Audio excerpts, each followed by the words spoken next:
This did not happen in the age of sail. There were no lanterns and no lookouts. There were radios, there were satellites, there were weather charts and shore stations, and a government agency whose entire job was to know where American ships were. It was 1980. And on the 24th of October, a 522-foot American freighter sailed out of Philadelphia with 34 men aboard and simply stopped existing. No wreckage was ever found. Not a hatch cover, not a lifeboat, not a life ring, not an oil slick. The Coast Guard eventually searched 296,000 square miles of ocean. That is an area larger than the state of Texas. They found nothing at all. Not one object. Not one body. But that is not the part that has enraged the families for over 40 years, because the poet was understanding orders. She was required to radio in her position and her fuel every 2 days. She missed one report, then she missed another, and another, and another. Day after day, an American ship with 34 men aboard failed to check in, and nobody did anything. The search for the poet did not begin until the 8th of November, 15 days after anyone last heard her voice. By the time the first search plane lifted off, whatever happened out there had been over for 2 weeks. This is the SS Poet. She was old. That matters more than anything else in this story. Her hull had been built during the Second World War.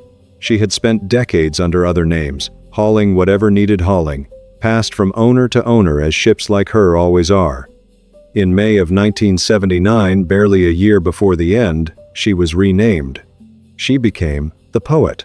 By 1980, men who had sailed on her had opinions about her, and they were not kind. One crewman who worked aboard her that summer put it plainly. He said she was on her last days, no question about it. He also said he believed she was seaworthy, and that the Coast Guard would never have let her sail otherwise. Both of those things were true at the same time, and that tension sits at the heart of what happened. On the 24th of October, 1980, the Poet was loading at Girard Point in South Philadelphia. Into her holds went 13,500 tons of yellow corn. Her destination was Port Said in Egypt. It was a grain run, the most ordinary work in the world. 16 days across the Atlantic. She was expected there on the 9th of November. 34 men were aboard her. Her master was Captain Leroy Warren. He had 41 years of experience at sea. Think about that. 41 years. This was not a man who would be surprised by weather. At about 1:30 in the afternoon, the Poet let go her lines and started down the Delaware River toward the open Atlantic. And here is the first strange detail. It comes from the one man aboard that day who lived. Every ship leaving a river like that carries a harbor pilot, a local expert who guides her out and then leaves. The Poet's pilot was a man named Gary Harper. Harper did his job and handed the ship back to her captain and went ashore. But he noticed something on the way down, and he reported it afterward. He said the Poet felt heavy at the bow, that she was sluggish, slow to answer her wheel. Now, a loaded grain ship is a heavy ship. On its own, that observation proves nothing. But it is the last professional assessment anyone ever made of that vessel. And the man making it said she was riding down at the head and handling badly. Hold that. At about 8:30 that evening, the Poet radioed in as she passed Cape Henlopen on the Delaware coast. She gave her position. She gave her course and her speed. She reported that everything aboard was in order. That was the last official transmission the Poet ever made. A few hours later, around midnight, one more voice came off that ship. The third mate was a man named Robert Gove. He picked up the ship-to-shore radio and called his wife. We do not know what they talked about. It was an ordinary call, from a man at work to his family at home, the kind of call sailors have made for as long as radios have existed. That conversation is the last known human contact with anyone aboard the SS Poet. 34 men sailed east into the Atlantic that night, and the ocean closed behind them. The next night, the weather turned. A storm system moved up through the Poet's projected track. It brought winds around 60 to 70 knots and seas running about 30 feet. That is a genuinely dangerous storm. Nobody disputes that. But here is the problem, and it is the reason this case has never been laid to rest. Other ships were out in that same weather, in that same stretch of ocean, at that same time. They reported the storm as severe. They did not report it as a killer. They came through it. And the Poet had been through worse in her long career. Ships like her had crossed that ocean in that season for decades. Something happened out there that was worse than the storm, or something about that ship made her uniquely unable to survive it. And then came the silence, and the silence is the true scandal of the SS Poet. The Poet was required to report her position and her fuel state every 2 days. The first report came due, and it did not come. 2 days later, the second one did not come. Then the third. Then the fourth. An American merchant ship, with 34 American citizens aboard, went dark in the North Atlantic, and kept being dark, for report after report after report. Nothing happened. No alarm was raised. No aircraft went up. No one picked up a telephone. It was not until the 3rd of November, 10 days after the last transmission, that the ship's owners finally contacted the Coast Guard Rescue Coordination Center in New York and reported that they had not heard from the Poet since she left Cape Henlopen. Even then, the search did not begin. For the next 5 days, the Coast Guard ran communication checks, radio calls, attempts to raise her by every available means. All negative. Finally, on the 8th of November, aircraft and surface vessels began searching.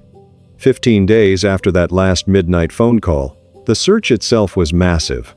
Over 10 days, they covered more than 296,000 square miles of ocean, sweeping from the American coast out toward the Straits of Gibraltar. Aircraft crisscrossed the Atlantic. Ships along the Poet's intended route were asked to look, and in all of that ocean, they found nothing. No lifeboats, no debris field, no oil, no bodies, nothing that had ever belonged to the SS Poet.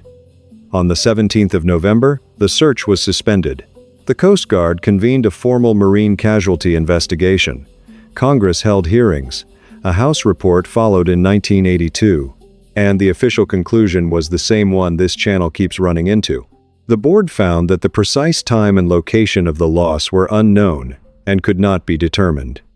It concluded only that the Poet was most likely lost between the morning of the 25th and the evening of the 26th of October, when she would have met the worst of the weather. As for the silence, the board's reasoning was chilling in its simplicity. It concluded that the lack of any distress message was most likely because the loss was so sudden that there was no time to send one. No time. Not on the main transmitter, not on the emergency set. Whatever took the Poet took her fast enough that 34 men, including a master with 41 years at sea, could not get a single word out. So what did it? The first theory came from the men who had sailed her. It is about the corn. Grain is a strange and dangerous cargo. If seawater gets into a hold full of it, the grain swells. It absorbs the water and expands with enormous force, and it can push a ship's structure apart from the inside. One former crewman said exactly that. His guess was that the grain got wet, split the ship open, and she went straight down. It is plausible, and it would explain the speed and the silence. But there is a problem with it.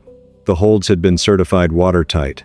The Department of Agriculture had closed and sealed the grain hatches before she sailed. The second theory is less dramatic and, to my reading, far more likely. It is simply the ship herself. The journalist Robert Frump, who spent years on this case, argued that the Poet should never have been allowed to sail at all in those final years. The argument goes like this. An old wartime hull, an owner trying to make money on grain runs, critical maintenance deferred to cut costs. Not a monster, not a mystery, just an aging ship that had been quietly worn past the point of safety, meeting a serious storm on the wrong night, with a bow already riding heavy. And then there are the other theories, and they are exactly what you would expect. Some said the Poet had been hijacked. Officials did at one point look at whether organized crime out of South Jersey had seized the ship. Others said something stranger, that the Poet was not really carrying corn at all. That she was on a secret government errand, delivering weapons to Iran as part of an arrangement to free the 52 American hostages held there at the time. That theory has never been supported by any evidence. It survives because 1,980 was a year thick with secrets, and because a ship that vanishes without leaving a single splinter invites people to fill the emptiness with something. But the emptiness is the whole point. The truth is that we do not know. The United States government investigated, held hearings, published a report, and admitted it could not say. What we do know is this. 34 American merchant sailors went to work on an old ship carrying corn to Egypt. Within about 2 days they were dead. And for 2 weeks afterward, nobody came because nobody was watching. In Philadelphia, there is a bronze plaque with their names on it, and every year, on the anniversary, families ride out from the coast on a ferry into the open water. One of them was a mother named Lotte. Her son Hans was aboard the Poet. She would carry 34 red roses with her, one for her son, and one for each of the other 33 men who never came home. She would say a prayer, and kiss the flowers, and drop them into the sea, because that stretch of ocean is the only grave any of those families has ever had. A 500-foot ship with 34 men aboard vanished off the coast of the United States in 1980, and the search did not begin for 15 days. If she had been reported missing when the very first radio check went unanswered, would it have changed anything at all?